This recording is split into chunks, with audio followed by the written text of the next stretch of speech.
ఇక వివాదాస్పద బాణం ఫోటో విషయంలో దుష్ప్రచారం జరుగుతుందన్నారు బీజేపీ ఎంపీ అభ్యర్థి మాధవీలత. తనను పలకరించిన పోలీస్ ఆఫీసర్ సస్పెన్షన్తో ఈసీ నిబంధనల ప్రకారమేనన్నారు. మరిన్ని వివరాలు మా ప్రతినిధి సురేష్ అందిస్తారు. శోభాయాత్రలో హైదరాబాద్ బీజేపీ అభ్యర్థి మాధవీలత పాల్గొన్నారు. ఒకసారి మాట్లాడదాం.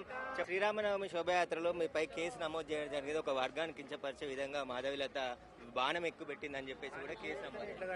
అసలు బాణం ఎక్కువ పెట్టకుండానే ఊరికే చేతులతో గాలిలో, అది కూడా గాలిలో ఆకాశం వేసిన దానికే అంత భయపడి తప్పుడు వీడియోలు పంపించే వీళ్ళు మరి రామచంద్రుడే వచ్చి నిజంగా బాణం వేస్తే ఏమైపోతారో ఏమో. మరి నిన్న ఒక ఏఎస్ఐ కూడా మిమ్మల్ని కలిసిన ఎస్ఐని పలకరించిన ఏఎస్ఐని కూడా సస్పెండ్ చేశారు.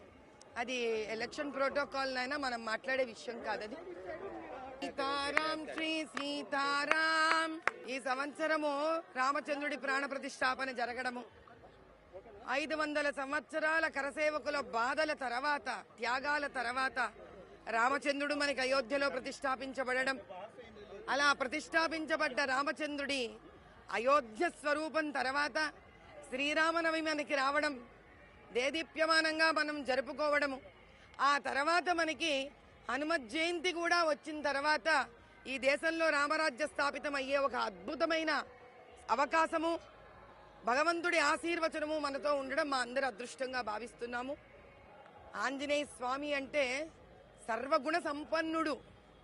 ఆయనకు విద్య, ఆయనలో భక్తి, ఆయనలో గురుత్వం, ఆయనలో స్వామి భక్తి, ఆయనలో రోమ రోమాల్లో శ్రీరాముడు లిఖించబడడం, ఇలా అటువంటి ఒక అద్భుతమైన ఆంజనేయ స్వామిలా మేమందరము మేము తయారవ్వాలని కోరుకుంటూ ఈ రోజు ఆయనని సదామాతో ఉండవలసిందిగా మేము ప్రార్థిస్తూ ఆంజనేయ స్వామిని కోరుకుంటున్నాం. అయితే హనుమాన్ యాత్రలో పాల్గొని భక్తులని ఉద్దేశించి ఇక్కడ భజన చేసుకుంటూ వెళ్తూ ఉన్నారు. కొద్దిసేపట్లోనే కోటి దాటి సికింద్రాబాద్ తాడ్వాన్ వైపు కూడా యాత్ర కొనసాగుతుంది. తాను ఆకాశానికి విల్లు ఎక్కు పెడితే దాన్ని వక్రీకరించి వీడియో తీశారని చెప్పి దాన్ని మార్ఫింగ్ చేశారని చెప్పేసి కూడా బీజేపీ అభ్యర్థి మాధవీలత చెప్తున్నారు. కెమెరామ్యాన్ లక్ష్మీకాంత్తో సురేష్.